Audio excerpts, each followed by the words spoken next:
இன்னைக்கு நம்ம என்ன பார்க்க போறோம் சொல்லி பார்த்தோம்னா, ஒரு நேயர் கேள்வி கேட்டிருக்கார். அவருடைய கேள்வி என்னன்னு சொல்லி பார்த்தோம்னா, ஹோமம் போன்ற நிகழ்வுகளில் கணவன் மனைவி தம்பதியராக கலந்து கொள்ள வேண்டும் என்று சொல்கிறார்களே, திருமணம் ஆகாதவர்களோ அல்லது கணவனோ அல்லது மனைவியோ இழந்தவர்களோ எப்படி கலந்து கொள்வது?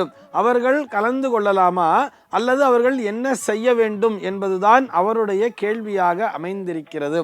முதல்ல ஒரு விஷயத்தை நன்னா புரிஞ்சுக்கணும். இந்த விதியானது தம்பதியராக கலந்து கொள்ள வேண்டும் என்று சொல்லவில்லை, தம்பதியராக செய்ய வேண்டும் என்று சொல்லி இருக்கிறது. இதை நன்றாக புரிந்து கொள்ள வேண்டும். ஒரு ஹோமம் அப்படிங்கிற ஒரு விஷயம் நடக்கும் பொழுது அதனை யார் செய்கிறார்கள், அதாவது அதனை யார் செய்விக்கிறார்கள், அதற்கான பொருட்செலவினை யார் செய்கிறார்கள் என்பதை பார்க்க வேண்டும். அவர் தம்பதியராக இருக்க வேண்டும் என்று சாஸ்திரம் வலியுறுத்தி சொல்கிறது. அதிலே கலந்து கொள்வதற்கு சொல்லவில்லை என்பதை புரிந்து கொள்ள வேண்டும். இதனை நாம் புரிந்து கொள்வதற்கு நமக்கு ராமாயணத்திலே ஒரு கதை இருக்கு, தெரியுமா? ராமாயணத்தில் எப்படி சொல்லுவான்னு பார்த்தா, அந்த சீதா பிராட்டியை ஒரு கர்ப்பவதின்னு கூட பார்க்காம அவரை கொண்டு போய் ராமர் காட்டில் விட்டுட்டு வந்துடுறார். காட்டில் விட சொல்லிடுறார். சீதையும் காட்டுக்கு போயாச்சு. அங்கே லவன் குஷன்லாம் பிறந்திருக்கா. சீதை பாட்டி காட்டில் இருந்துகிட்டே இருக்கா. அந்த நேரத்திலே ராமர் இங்கே அஸ்வமேத யாகத்தினை நடத்த வேண்டும் என்று விருப்பப்படுகிறார். அஸ்வமேத யாகம் பண்ணணும் அப்படின்னு வரும்பொழுது அவருடைய குலகுருவான வசிஷ்டர் உட்பட அனைவரும் என்ன சொல்கிறாங்கன்னு பார்த்தா, ஒரு யாகத்தினை நடத்துவதற்கு தம்பதியராக அமர்ந்துதான் செய்ய வேண்டும். உன் மனைவியோ கானகத்தில் இருக்கா, நீ தனிச்சு இங்கே உட்காந்து பண்ண முடியாது.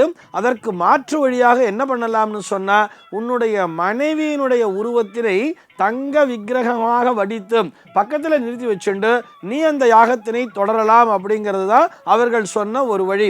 அதன்படி இவரும் செய்கிறார். அப்படிங்கிற மாதிரி தான் நமக்கு அந்த கதையானது போகிறது. இந்த கதையிலேருந்து நம்ம என்ன புரிஞ்சுக்கணும்னு சொன்னால், ஒரு யாகத்தினை நடத்துவதற்கு, ஒரு ஹோமத்தினை செய்வதற்குத்தான் இவர்கள் தம்பதியராக இருக்க வேண்டுமே தவிர அதிலே கலந்து கொள்வதற்கு இல்லை என்பதை புரிந்து கொள்ள வேண்டும். சரி சார், நடத்துகிறேன்னே வச்சுப்போம். இப்போ நான் ஒரு பிரம்மச்சாரி, எனக்கு இன்னும் கல்யாணம் ஆகலை, ஆனால் நான் ஒரு வீடு வாங்கியிருக்கேன். அந்த வீட்டுக்கு நான் கிரகப்பிரவேசம் பண்ணணும்னு நினைக்கிறேன். ஒரு கிரகப்பிரவேசம் அப்படிங்கிற ஒரு விஷயத்தை பண்ணும் பொழுது அங்கே தம்பதியராக தானே இருக்கணும். இப்போ நான் என்ன பண்ணுறது அப்படின்னு கேட்டால், உங்களுடைய பெற்றோர் என்பவர்கள் இருந்தால் அவர்களை கொண்டு நீங்கள் அந்த கிரகப்பிரவேசத்திற்குரிய ஹோமங்களை நடத்த வேண்டியது. அப்படி இல்லைன்னா உங்கள் அண்ணா அண்ணி வச்சு நடத்தணும். யாருமே எனக்கு இல்லை சார் சொன்னால் மாமா மாமியை வச்சு நடத்தணும். அப்படி யாருமே இல்லைன்னு சொன்னால் கூட உங்கள் வீட்டு வாத்தியார் இருக்கார் இல்லையா, உங்கள் வாத்தியாரே மனைவியை சேர்த்து அழிச்சுட்டு வர சொல்லி உங்களுடைய குடும்ப புரோகிதரையே தம்பதியராக அங்கே உட்கார்ந்துட்டு உங்களுக்கு பதிலாக அங்கே உட்கார்ந்து அந்த ஹோமத்தினை அவர் உங்களுக்கு நடத்தி தருவார். இப்படித்தான் செய்ய வேண்டுமே தவிர நீங்கள் தனியாக அந்த ஹோமத்தினை செய்ய முடியாது.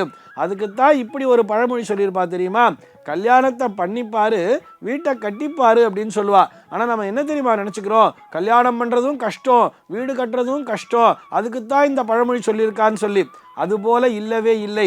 இந்த கருத்தினை நான் இந்த நேரத்திலே ஏன் வலியுறுத்தி சொல்கிறேன்னு சொன்னால், இந்த காலத்து குழந்தைகள் எல்லாரும் என்ன தெரியுமா பண்ணுறா, அது ஆண் குழந்தையாக இருந்தாலும் சரி, பெண் குழந்தையாக இருந்தாலும் சரி, இவர் ஐடி முதலான ஃபீல்டுக்குள்ளே போயிடுறா, கை நிறைய சம்பாதிக்கிறா, உடனே வீடை வாங்கிடணும்னு நினைக்கிறா. அதுபோல் வீடு வாங்குவது அத்தனை ஸ்லாக்கியம் இல்லை. அது ஆணாக இருந்தாலும் சரி, பெண்ணாக இருந்தாலும் சரி, அவர்களுக்கு வலியுறுத்தி சொல்கின்ற விஷயம் என்ன தெரியுமா, நீங்கள் திருமணத்தை செய்து கொண்டு அந்த திருமணத்திலே ஔபாசன அக்னிங்கிற ஒரு அக்னி இருக்கும். அந்த அக்னியோடு நீங்கள் கிரகப்பிரவேசத்தினை செய்ய வேண்டியது. கல்யாணத்திலே ஒரு சடங்கு அப்படிங்கிறத வச்சிருப்பா. அதாவது கிரகப்பிரவேசம் அப்படிங்கிற ஒரு நிகழ்வினை கல்யாணத்திலே வச்சிருப்பா. இந்த ஔபாசன அக்னியோடு வீட்டிற்குள்ளே நுழைய வேண்டும் சொல்லுவா. அந்த நேரத்தில் பிரவேச ஹோமம் அப்படிங்கிற ஒரு விஷயத்தை கூட பண்ணுவா. இது அந்தணர்களுக்கு மாத்திரம் இல்லை, எல்லோர்களுக்குமே உண்டு, மற்றவருக்கும் உண்டு, அந்தணர் அல்லாத மற்ற பிரிவினருக்கும் உண்டு. அவர்களுக்கும் ஒரு பானை அப்படிங்கிறத எக்ஸ்ட்ராவாக கொடுத்துருப்பா. அந்த பானையிலே அங்கே அந்த திருமணத்திலே நடத்தப்பட்ட அந்த ஹோம அக்னியினை அந்த பானையிலே வைத்து கொண்டு அந்த பானையை எடுத்துக்கொண்டுதான் இந்த மனைவியானவள் அந்த கணவனினுடைய வீட்டிற்குள்ளே நுழைய வேண்டும் அப்படின்னு சொல்லி சாஸ்திரம் சொல்றது. பானை பிடித்தவள் பாக்கியசாலின்னு சொல்லுவா தெரியுமா. ஆக அக்னி என்பதற்கும் அந்த ஹோமத்தினை செய்வதற்கு, அந்த ஹோமத்தினை நடத்துவதற்கு கண்டிப்பாக தம்பதியராகத்தான் இருக்க வேண்டும் என்று சாஸ்திரம் சொல்கிறது. சார், நாங்கள் கணவனை இழந்துட்டோம், மனைவியை இழந்துட்டோம், நாங்கள் என்ன பண்ணுறதுன்னு சொன்னால், நீங்கள் அமைதியாக அமர்ந்து பிரார்த்தனையை மட்டும்தான் செய்ய முடியும். அல்லது உங்களுக்கு பதிலாக வேறொருவரை கொண்டு நீங்கள் அந்த ஹோமத்தினை நடத்தி கொள்ளலாமே தவிர கணவனை இழந்தவர்களோ அல்லது மனைவியை இழந்தவர்களோ நிச்சயமாக ஒரு ஹோமத்தினை தனித்து செய்ய இயலாது. சர்வே ஜனாஹ சுகினோ பவந்து.